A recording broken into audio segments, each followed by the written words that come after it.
Morning, folks. I'm just out for a little morning walk, and let me tell you a story. Yeah, just a memory popped into my little brain here when I was walking. Just so quiet and peaceful right now. But anyhow, I just thought I'd share this.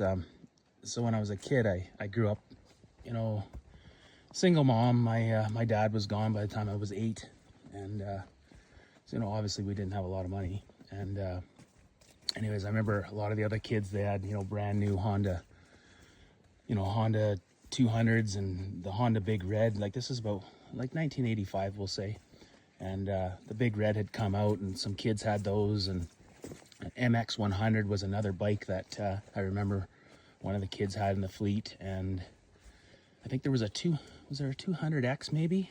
I think there was one kid had a 200X, and then of course there was some of those Yamaha moto tri-motos, the 225s and the 200s. But anyway, where I'm going with this story is they would all take off, and I'd know they were leaving. Of course, I didn't have a machine, so I couldn't go, and it really bugged me, right? But I knew that it wasn't going to happen with a single mom raising 2 kids and a dad not around. So anyway, so this is what I used to do to kind of, I guess, maybe feel better about it or whatever. But I would just go walking, and I would walk the trails that they would make, and I just kind of dream that maybe one day I'd have a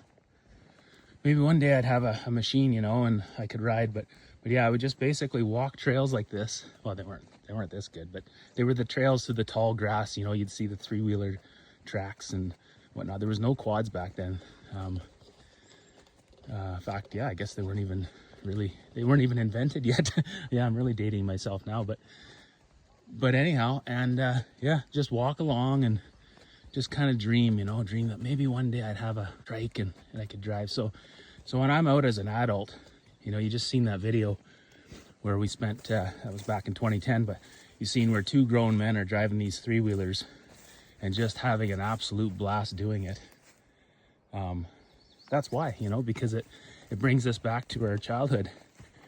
And so I got a new direction that I'm going to go with this YouTube channel. And I think like-minded people like, me and my buddy there, Streaker Steve, that used to ride those old Trikes, I think you're going to appreciate the videos I have coming up, because it's going to have a lot to do with those old units. But anyway, I don't want to say too much for now till I do it, but I just thought I'd share. So anyway, right now I'm just getting exercise, but I can't say that I'm not dreaming about being on the trail.